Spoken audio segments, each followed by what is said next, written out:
Hello guys. Today, we are going to see how to protect ourselves from the big flood. So, first we will look at what causes the big flood. A flood is an overflow of water that submerges land that is usually dry. In the sense of flowing water, the word may also be applied to the inflow of the tide.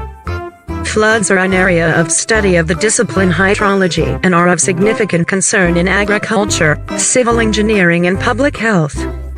Human changes to the environment often increase the intensity and frequency of flooding. For example, land use changes such as deforestation and removal of wetlands, changes in waterway course such as with levees, and larger environmental issues such as climate change and sea level rise.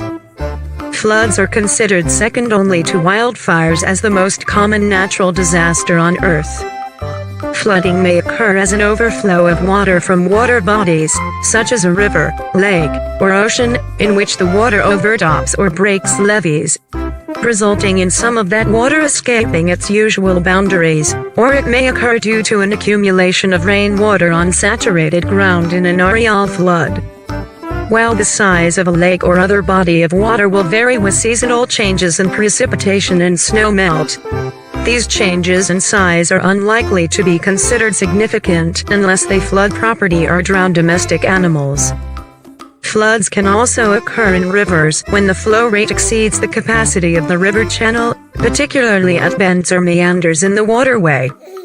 Floods often cause damage to homes and businesses if they are in the natural floodplains of rivers.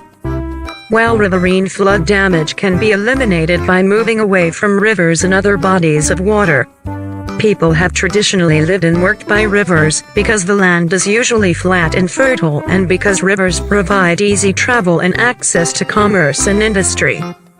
Flash floods are the #1 weather-related killer in the U.S. Nearly half of flash flood deaths are auto-related. Know beforehand if your area is a flood risk.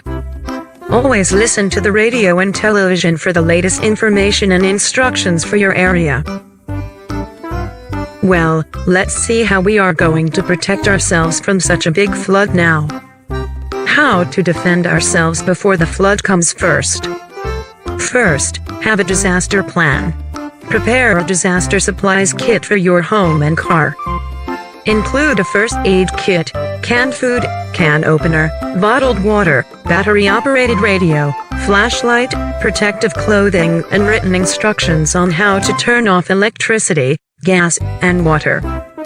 Then, some of the steps how to defend ourselves when the flood comes. Move to a safe area quickly. Move to higher ground, like the highest floor of your home.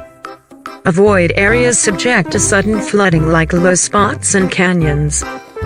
Avoid already flooded areas. If a flowing stream of water is above your ankles, stop, turn around and go the other way.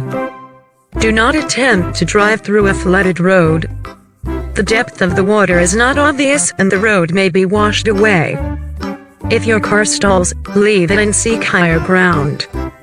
Rapidly rising water may engulf the car, pick it up and sweep it away. Kids should never play around high water, storm drains or viaducts. Be cautious at night, because it's harder to see flood dangers. If told to evacuate, do so immediately. Then, what should we do after the flood? Must boil drinking water and electrical equipment should be checked and dried before used.